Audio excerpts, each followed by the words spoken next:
Hello students, आज हम कक्षा 10 के आनुवांशिकता से संबंधित कुछ जानकारी आप लोगों को देंगे कि आनुवांशिकता क्या चीज़ है। आनुवांशिकता का अर्थ होता है कि माता पिता के कैरेक्टर उनकी संतानों में पहुंचने की प्रक्रिया होती है।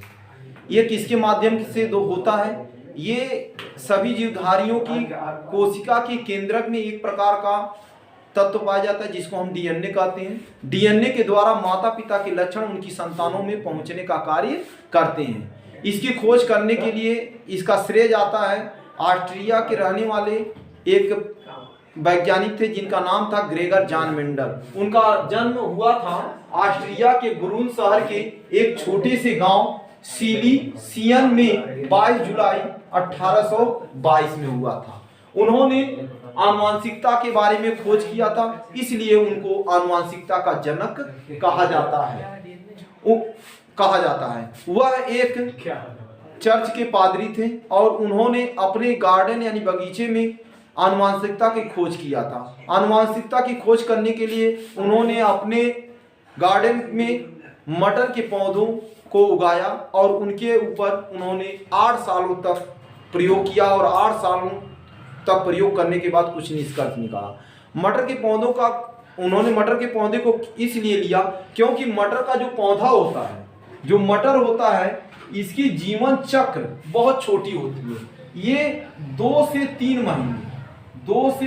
महीने इसका जीवन चक्र होता है।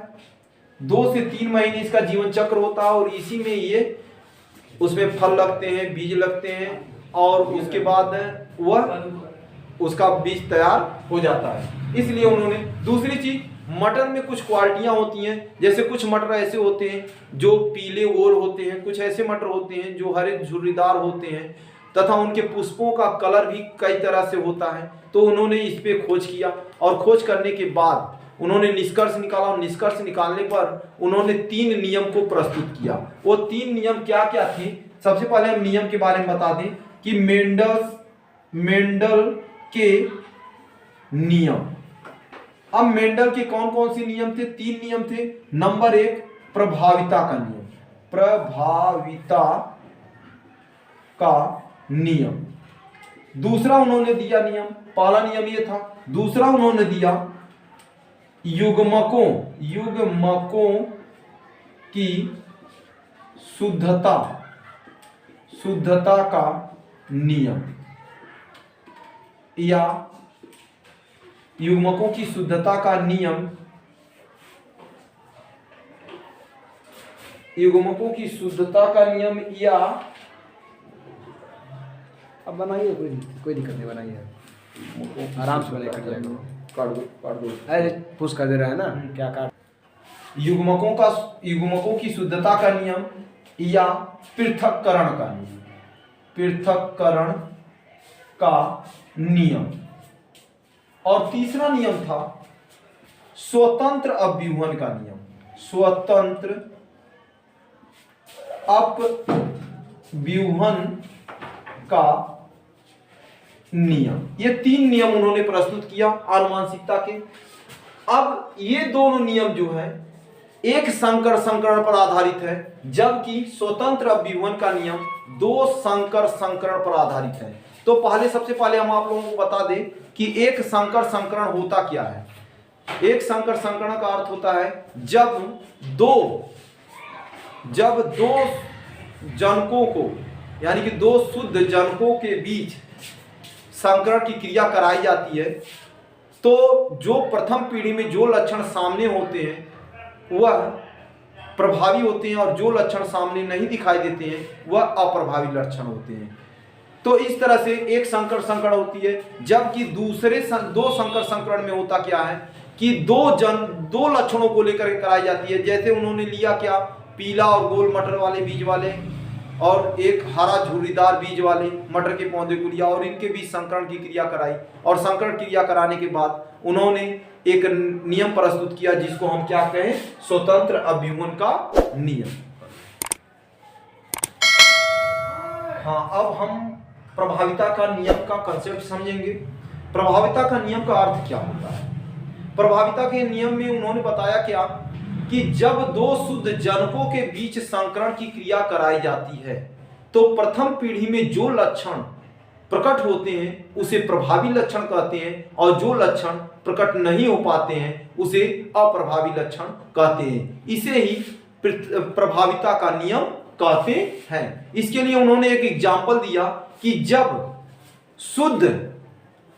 शुद्ध लंबे पौधे का संकरण शुद्ध बौने पौधे के साथ कराई जाती है तो प्रथम पीढ़ी में कौन से लक्षण प्रकट होते हैं।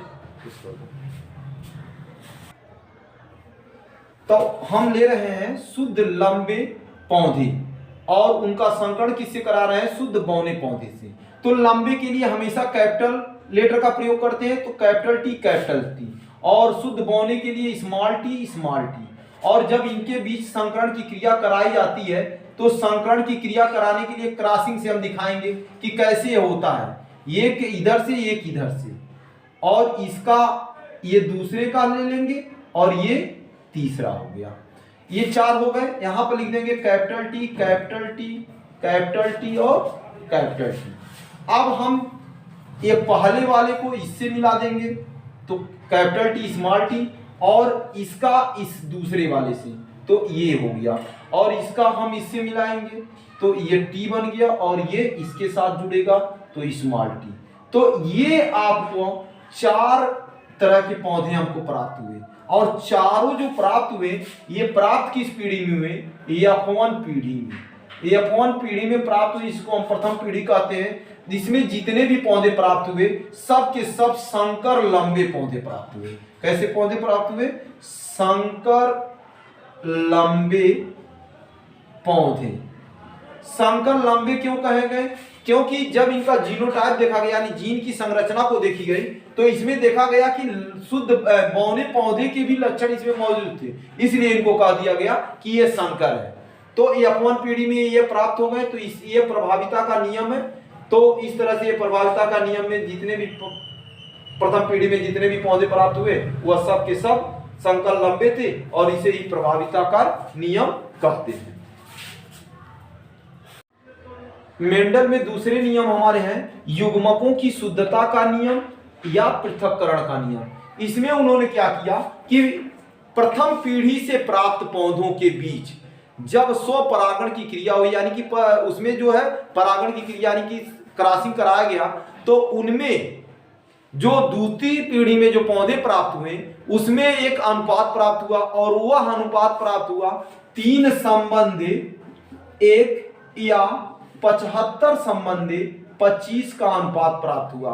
और इसमें जितने भी युग्मक थे वह जो पहली पीढ़ी में जिनके युग्मक को मिलाया गया था उनमें एक शुद्धता प्रस्तुत होने लगी। जब उनका जीनोटाइप देखा गया तो उनकी शुद्धता क्या मिली हमको कि जब हम लंबे और बौने पौधों के बीच संकरण की क्रिया कराए थे तो संकर लंबे हुए थे, लेकिन जब दूसरी पीढ़ी में वही चीजें आई तो उसमें जो पौधे प्राप्त हुए उनमें जो ये फिनोटाइप था, लेकिन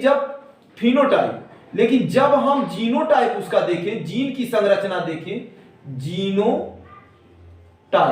जब उनकी जीन की संरचना देखें तो उनका अनुपात एक निकल करके आया 1 संबंधे 2 संबंधे 1, यानी कि 1 संबंधे 2 संबंधे 1 का अनुपात कैसे आया कि ये जो पौधा आया ये शुद्ध लंबा था, शुद्ध लंबा, और ये आया शुद्ध लंबा, ये आया शुद्ध बौना, ये जितना आया ये शुद्ध बौना आया, और ये बाकी जो 2 थे ये संकर थे, और संकर में क्या थे, लंबे। तो इस तरह से दूसरी पीढ़ी में युग्मक अपनी शुद्धता को प्रस्तुत करने लगे, तो इसे ही युग्मकों की शुद्धता का नियम